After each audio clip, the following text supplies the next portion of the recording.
In today's podcast, you're going to learn what are the secrets that investors won't tell you. And what it really amounts to is, how do you know what's going on behind the scenes? How do you know what's a level below in depth that you're used to knowing? And we're going to get into that with Sharran Srivatsaa and Mark Podolsky, our Passive Income Mastermind board members. But before we do, I want to tie this to something that you may already have an example of or experience of. I'm going to share with you, like, one of the things that I grew up, I was in the church and I heard the same kind of sermons over and over again. Maybe you've heard it around the prodigal son. Russ, you know what I'm talking about? Yeah, book of Luke. Yeah, Luke 15. Jesus is talking to this crowd about a wayward son who goes off, spends all this money, and then he comes back to his dad kind of like repentant and sorrowful. And I always thought the story was about him. But the reality is, one time I heard a sermon from a pastor who had a really great depth of knowledge about this subject matter. And he pointed out that Jesus was talking to the Pharisees, the self-righteous people of that time in the crowd. And what he pointed out is that the older brother, the other son, was actually in the same sort of situation. His heart was doing the right things with the wrong motive. And man, when I realized that, it was like, boom, it's like my world opened up and I realized I was just like that older brother and I needed to repent of being self-righteous. This is exactly what happens when we get to around people who know a whole lot more about a subject matter. It changes the way we see the world. Yeah, you get a depth of knowledge that opens up opportunities, right? Well, here's the thing is that there's a reason why people spend hundreds of thousands of dollars a year on coaching, consulting, masterminds, and you wonder why they're getting to the levels that you aspire to get to. Well, they're investing in themselves. If you haven't been doing that, if you haven't got the results, if you're not where you want to be, start investing in yourself. Let me give you a chance. You go to thepassiveincomeretreat.com. That's thepassiveincomeretreat.com. We have an event coming up in October. I don't know where you are in the world listening to this, but get yourself to Denver, Colorado. You've got billions, I'm saying with a B, billions of dollars of experience in investing that's going to be sharing, masterminding around ways for all of us to implement opportunities, for all of us to become better investors. You have no excuses. Get yourself there. This is the way that you level up. This is the way when someone's talking about an opportunity or deal, you have a more visceral understanding because you've been around people who have experience, just like the pastor Joey was talking about as it related to the sermon. We want you to take advantage of that. Joey, let's jump in right now with this podcast as we break down the secrets that investors won't tell you.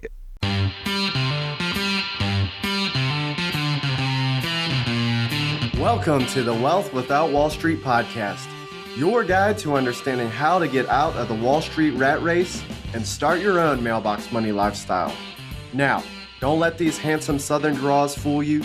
These financial minds are teaching our country to enhance savings, increase cash flow, and create passive income, all without the help of Wall Street. Are you ready to break through? Now here are your hosts, Russ Morgan and Joey Murray. All right, guys, we're going to cover the secrets that investors won't tell you, which is really important when you're trying to find ways to become a better investor, right? There's no good or bad investment. It's only good about investors. And today, the four of us are going to break down what those secrets are, what that means for you as an everyday investor, how to partner with people on deals to make you a better investor, and maybe just a few examples of things we've done. Let me bring in our first guest, Mr. Sharran Srivatsaa. My man, Sharran, how do you think about this topic today? You know, Russ, I think this is super relevant today more than any other time because of the social media revolution, and everyone is a proposed guru out there. And the one thing that I would offer to people is influencers are not financial advisors. And in fact, most influencers speak in 30 to 90 second blips after researching a piece of topic and a piece of content. But anything past that, most of them don't have the depth of knowledge around it. And now it's not good or bad. They're doing it to get views. They're trying to build an audience, but that influences a lot of people.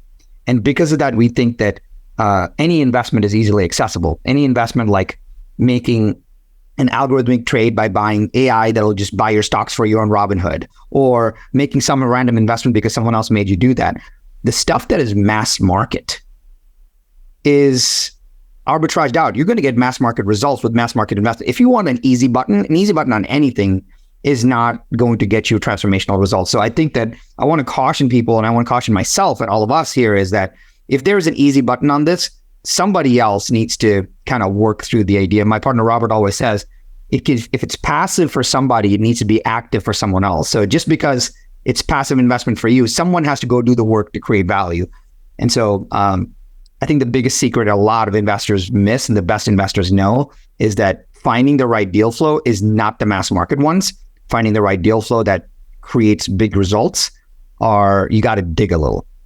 Wow, love that. Let's bring in the land geek himself, Mark Podolsky. Mark, what's your thoughts on this topic? Yeah, I love what Sharran said, and I absolutely agree. I think, nobody wins a race they don't want to be in. So you have to really, before you even analyze a deal, like I through the past, I'm sure we're going to talk about some case studies. I remember investing in a deal because I got all excited about my friends' excitement about the deal, and really it's going to get a 5 to 10x return, and it's going to do this and that. And never did I actually think, is this a race I even want to be in? Like, why do I want this appreciation at this time in my life? Do I want appreciation? Do I want cash flow? Do I want tax benefits? Like, I never even assessed it. What's the race I want to win? And I think that's one of the secrets that the best investors know. They know immediately going in, is this even a race I want to be in? Yeah, too often times we get that FOMO, and that puts us in a situation that then we spend sleepless nights wondering why we made those decisions, right? So good. All right, the Italian Stallion's in the house. Mr. Joey Murray. Stallion, what's your thoughts on this topic? My brother, glad to be here. I would say that the biggest lesson is educate before you invest. Education is your greatest investment. And the reason I say that is our world is kind of predicated, the investment world in particular, is predicated on people that have the knowledge putting together investments for everybody else, right? And so if you're not willing to put the time and energy and effort into educating yourself, you're always going to get the leftovers. You're never going to be on the front end of a deal. You're never going to be able to really understand what you're investing in. And that puts you in a very vulnerable spot, right? And so the importance of that, and we see this every day when we're in our passive income mastermind together. You guys are all in there. We're seeing investors becoming better investors right before our eyes, right? On our due diligence panel we did yesterday within our group, people were learning what are the questions to ask when I'm looking at a potential deal, and how many like light bulbs were going off where people were like, oh, what a great idea. They're simple, but if you've never been trained, you've never actually taken the time and money to invest in your own education, you're always going to get the leftovers. You're never going to get the kind of returns that you really want. And you're going to be subject to someone else's education that's come before you. Well, and here's a good point to that, is that you don't need 10,000 hours in this subject matter to become the expert, right? Because really, you can do some due diligence. You can read a couple of books. You can have a couple of different operators break down the deal for you, and you'll know more than 99% of the people out there. And you can start to determine whether you need to make the decision because you have more education. It doesn't require, a 4 years master's degree, right? I think that's the problem. Most people believe, oh, well, that's the reason I have to use someone else because I'm not qualified. And here's another secret that I don't think that everyone knows is investors, everyone makes money, but everyone loses money too. And nobody wants to tell you that. Nobody wants to tell you about all the deals that they lost. But yet in this room, we've had this conversation multiple times, especially within our mastermind, about those deals that have not gone the way that we wish they would have, and the lessons that we learned and how we are better investors. Because here's the thing. If you lose money and you quit, your option is to go backwards to right where you were before. And if you remember when you were in that position, unhappy with the job, unhappy with the lifestyle, unhappy with the fact that you weren't able to spend time with your family at the level that you wanted to. That's what you're going back to. So quitting means going back to that. Continuing on. Yeah, it takes courage. It takes having to do it again, being willing to lose money again. But as you continue to grow in this, you'll be making better decisions and you'll far exceed the expectations that you would have ever had in that former life. All right, let's talk about what this means for the everyday investor, Sharran. So I'll give you an example that Joey's not going to love, right? And the example is that when I was a young kid, my dad wanted to teach me about the stock market. And the interesting part, well, he was being a good dad. He was teaching me how to invest. And we didn't have enough money for my dad to say, hey, Sharran, here's $10,000, go put it in whatever you want. He taught me something. He's like, hey, Yahoo as a mock portfolio. I want you to manage a $10,000 mock portfolio. I want you to actually make the bets. I want you to actually see how it changes, how it trades. And my father and I would actually look at this on a weekly basis, which I thought was super powerful. That was my way of connecting with him. But I saw things move. I saw things go up and down. I saw things simulate. What did the best fighter pilots do? They spend 95% of their time in simulators, so that when they're actually in the air, in the cockpit, they feel like they've had the reps. They feel like their muscle memory kicks in. And I think the big part that happens is that we forget that investing is a full contact sport. We can't just be intellectual investors. We got to do more than that. So my first thing that I would say is what it means for most people is that the average person is like, well, Sharran, I don't have $100,000 to invest. I'm like, you don't need it. But the sooner you can get investor reps, the better. Even you make a $5,000 investment in something, you start to realize, oh, I spent the $5,000. I know what happened. I lost it. I made more money with it. You get to understand so much. If you make the money, you realize, wow, I got leverage. If you lose the money, you realize, wow, I learned from this. So what it means for most people is the sooner we can get in the game, the sooner you can have your mock portfolio become the full contact sport, I think the better. And it doesn't have to be the big chunk right away. And I think we learn to put more at play. And I'll give you my second piece of this is, I think investing is one thing that is so personal that I would offer as a piece of advice, never feel peer pressure to doing it. I think we just need a piece of language that says, if a friend offered you a deal, I think the piece of language around it is, hey, this doesn't fit our family's investment goals. You can just say that. What are they going to say after that? Nothing. So if it doesn't feel, the reason why most people feel compelled or feel peer pressure to do something is because they don't have a linguistic response to say no without offending the other person.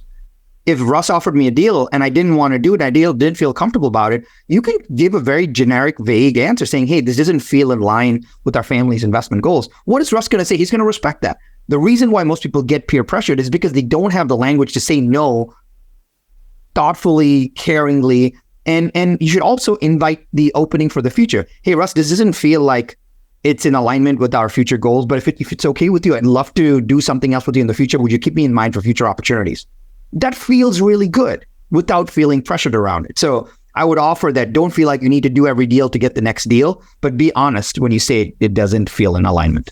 Well, and as I come to you, Joey, next, I think what you're saying there, and I've heard you say this before, Joey, that a lot of times you feel the pressure to do the deals that are brought to you because you don't have enough deals, right? And so you're hearing one deal, and so it's either amazing or horrible. And like you said, Mark, if someone else's excitement is a lot of times what dictates our excitement. But if we have hundreds of deals, if we're always looking at deals, we know we can't say yes to all of them. So it creates a mentality that I have to be a better discerner of information, and I don't get all excited about the one deal. So Joey, I know you want to add to this. What do you think how this point plays to the everyday investor? Well, I'm a really simple guy. And so I hear the topic of these are secrets that investors won't tell you. And the basic understanding that has to take place is if you don't think of yourself as an investor, then that's why you don't know the secrets. But that's part of the reason, right? So the first thing is a mindset, right? I need to become an investor. I need to think of myself as not abdicating that to somebody else.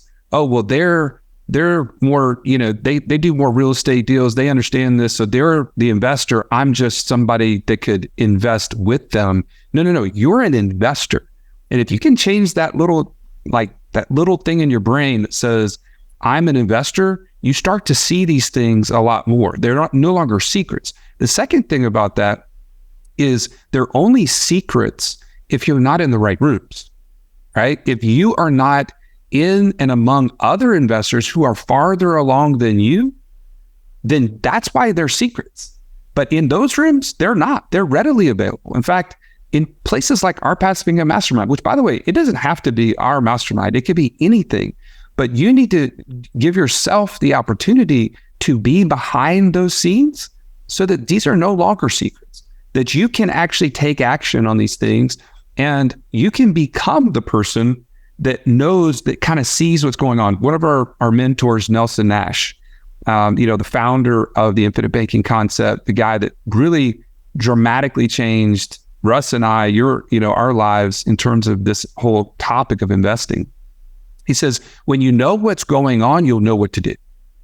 And that is more clear and more true about this topic than anything else.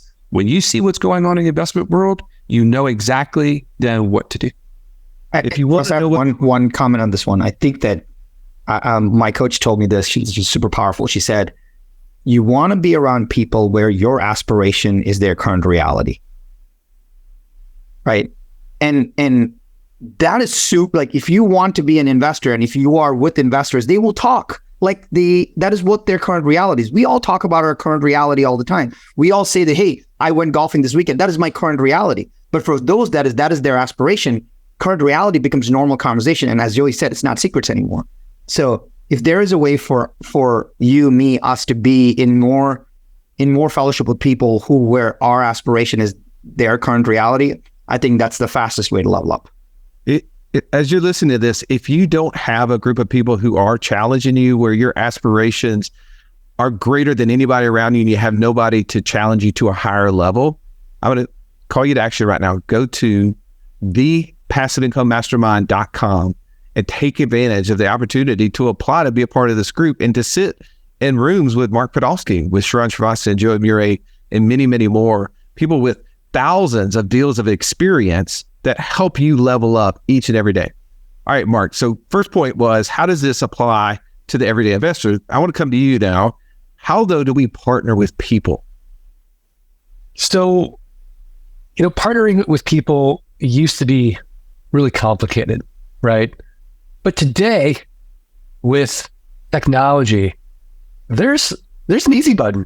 There's a really simple tool, and it's called TribeVest. And they literally do everything for you. But to get back to Joey's point, what's the mindset? And I know you guys are going to roll your eyes when I steal your cliche, but if you want to go fast, go alone. If you want to go far, go together. But if you want to go fast and far, go with kindred spirits. And there's nothing better than partnering with kindred spirits on a deal, and everyone can win together. And, we're all in mastermind groups. When the collective intelligence of a group, it far exceeds one person, because we all are coming from different experiences. We've all lost money. We've all made money. We say, oh yeah, this reminds me of a time when.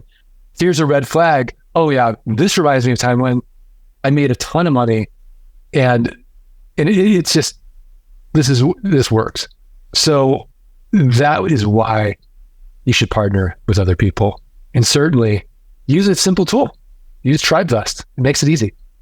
I love TribeVest, and one of the things too, I'll add to this point, and I want to move on to some examples, because I know everybody learns through stories and examples, especially the things that we've done, right?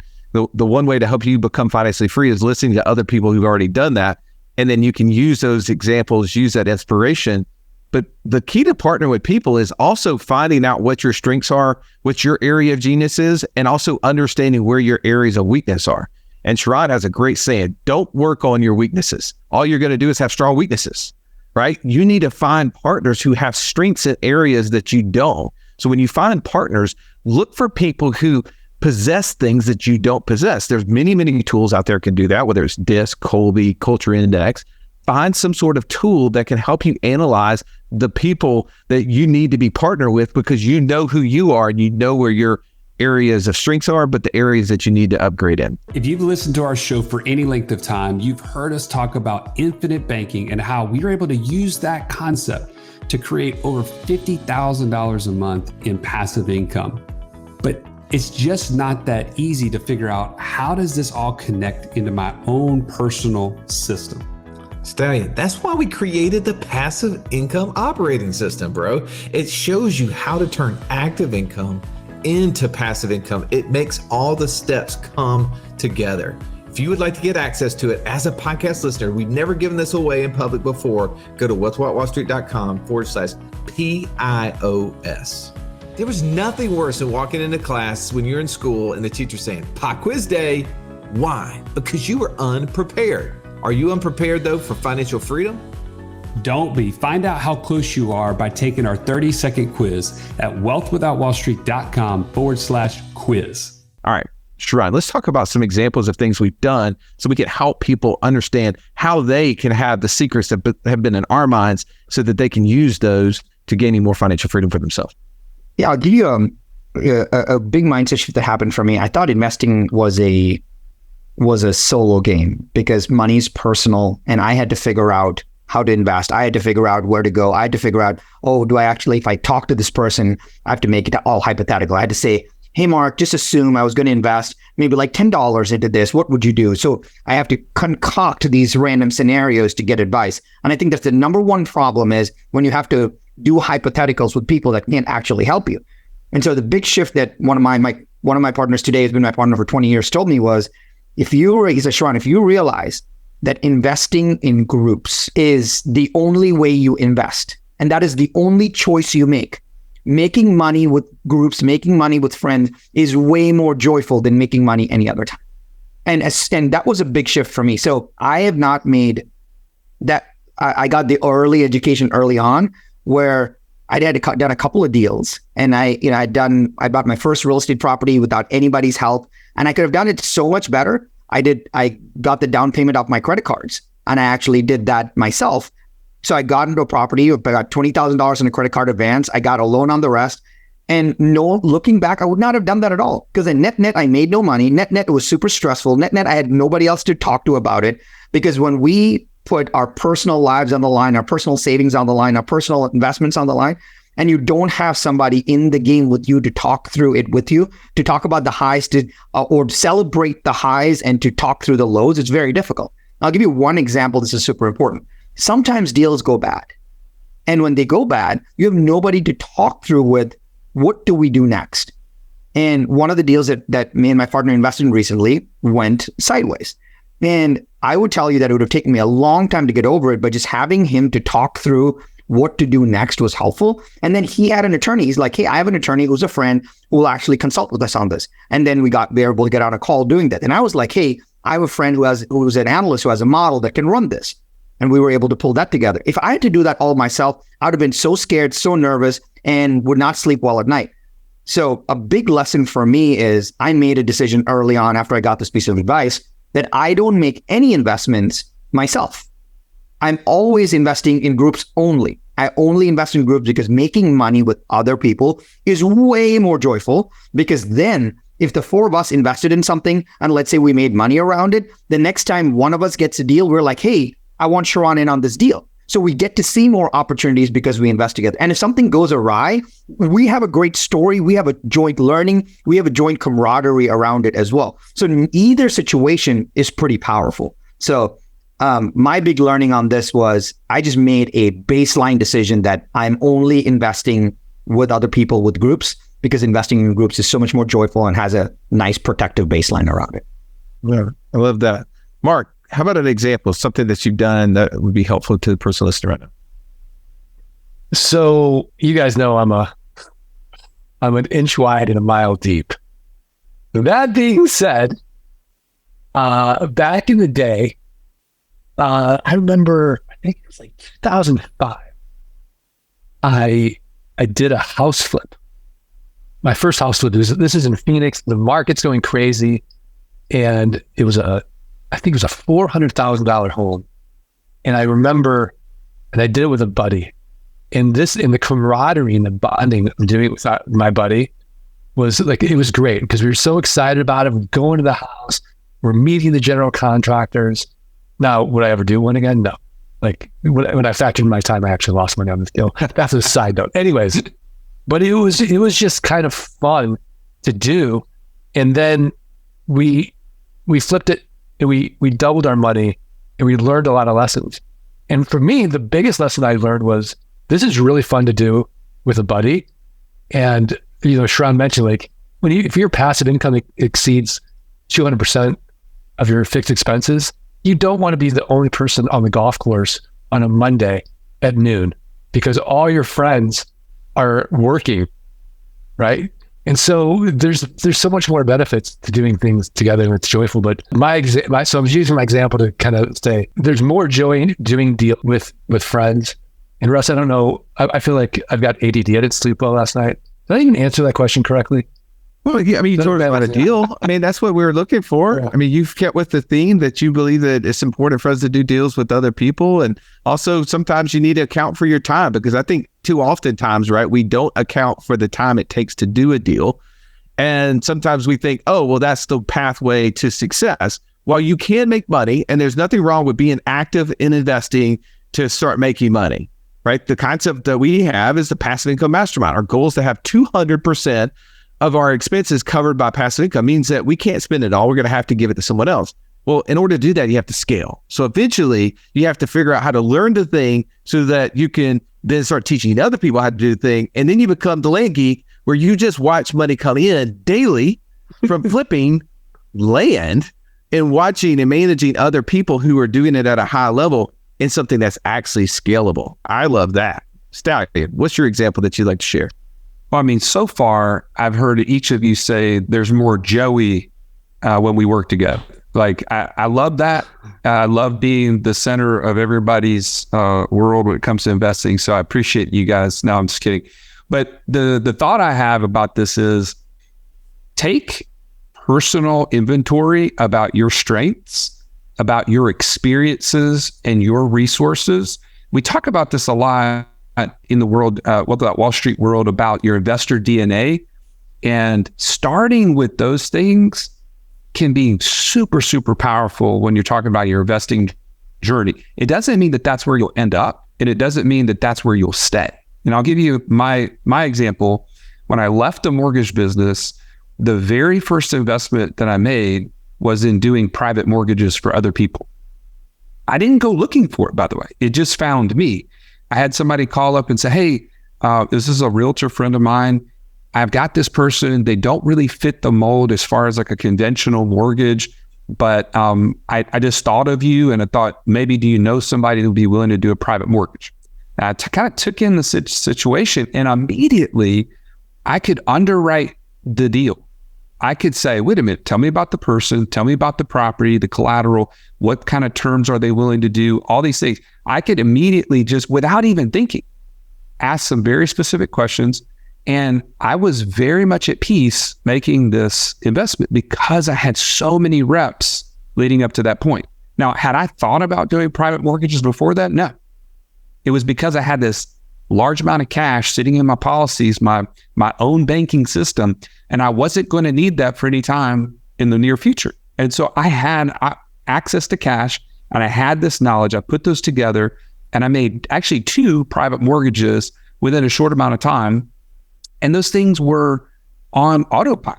It was just simply money coming in every month. And I wasn't worried about it because I had so much previous experience. And so I would just say to you, as you're listening to this, what are those things that you have? What are those unique experiences, unique background that, God has given you in your life that you can now apply to investing? And again, it may not be the home run. Right now, I'm not doing private mortgages because I started to realize that there's other things that I can do at a higher level, create more cash flow on a monthly basis that actually gives me more joy, Joy or Joey, whatever you want to call it. And I'm grateful for that. So I've progressed as an investor, but start where you're at and use your experiences, and I think you'll go far. Sharran, I know you're eager to get one more example in, so I'll let you. No, I want to give an example that I utilized early in my career, and I wish I had known that sooner. So the fastest way for most people to think that they can make some quick cash is that they're like, man, it would be amazing if I did a real estate flip. And I will tell you right now, 99% of the folks should not do real estate flips, because the components are there's so many diverse components to it. But if you think about it, I mapped it out one day and I was like, wait a minute, I think there's a lot of components, but there's actually only 3. There is a money component as to how do I actually fund this deal. There is a market component, is like, how do I buy, sell, position this asset and get the market knowledge around it? And number 3, how do I do the flip exactly? There's a contractor component around it. So I was like, okay, awesome. If I can go to a marketplace like Mount Shasta, California, where I can buy a property for $100,000, meaning I'm putting $20,000 down. If I am the investor, all I need is to get an agent to know the market and get a general contractor. The best teams, if you want to build a great partnership up front and learn to ever do this, it's if you can find an investor, a real estate agent, and a general contractor. That's one of the best teams that you can always have one going. In fact, my partner right now always has at least one flip going, and he's the investor. The real estate agent comes in, buys the property, sells the property, manages her commissions around it, and then she manages a general contractor. And at the end of the day, they put all their money in the one pot and they split it 3 ways. So it's super powerful, where now you get, as Joey said, you get the true power of partnership, where you know what exactly your skill are. So maybe you're a general contractor, maybe you know a general contractor, maybe you're a real estate agent, and you're like, wait, how do I, instead of getting commissions, how do I get pieces of equity? Because that agent made significantly more than her commissions, because she made the buy side commission, sell side commission, and she made the equity component, which I think is super powerful, because you needed that anyway. So a big part of partnership is also realizing there are simple structures that you can practically have that you can do this. So if you're an investor right now, you're thinking about being an investor, I guarantee you know our real estate agent, marketplace. I would shoot them an email saying, hey, if you see any deals that you want an investor to partner with you on a flip, let me know. And you would be amazed at how many deals that agent can send you.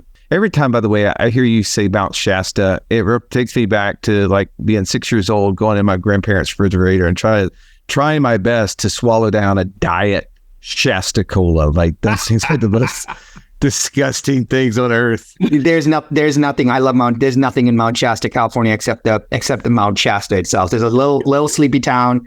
There's nothing there. So I know those are completely unrelated, is my assumption. All right, I'm gonna give you one last thing as we start to wrap up here, because we've covered what does this mean for the everyday person? How do we partner with people? And you've seen lots of different examples, because that's what we're talking about now. Examples of what we've done. I'm going to share one that I think is underutilized, but there's so much opportunity. It kind of connects to what you were saying there, Joey. I remember in 2007, the market was crashing, right? I was a certified financial planner. Market's crashing everywhere. I was at the time an investment advisor. My father-in-law had a couple different stocks. We put some stop losses on them. And when the market started diving, those were activated. They were triggered, right? So those 2 big holdings that he had in Bank of America, which is one of the major holdings, all those things were triggered, and it all went to cash. And he and I were both completely terrified of what was happening. We had no idea. We were sitting in cash. And cash went immediately to earning 0.00001, right? It was nothing.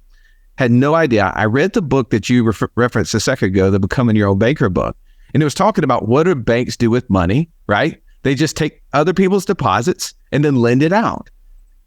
December of 2008, my wife, Sharran, opens a dental practice, goes to Bank of America, of all places, and gets a $800,000 loan at 7.95%.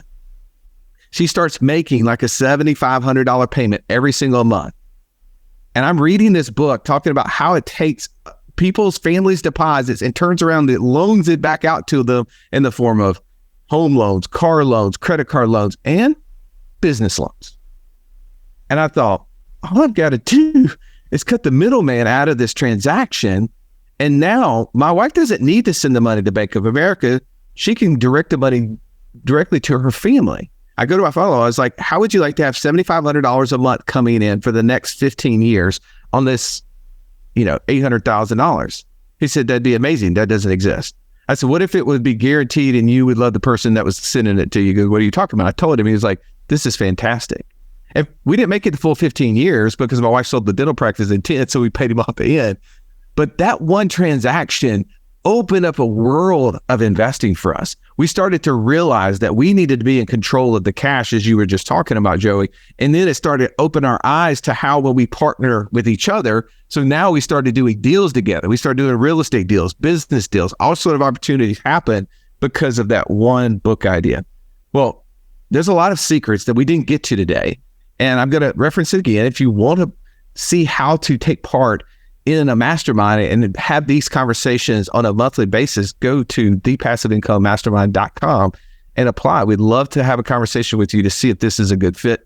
Gentlemen, thank you so much for taking time out of your day to share this with everybody. And for you listening, regardless to what podcast you're listening to this on, every one of us takes so much time and effort to put these together. We need to know from you. We need to hear from you. Is this something that you find value? And if you do, rate and review the show and share it with somebody else. Have an amazing day. This has been the Wealth Without Wall Street podcast. Don't forget to subscribe to the show to break free of the Wall Street mindset and begin building wealth on your own terms in places you understand so that your wealth will never run dry. See you next episode.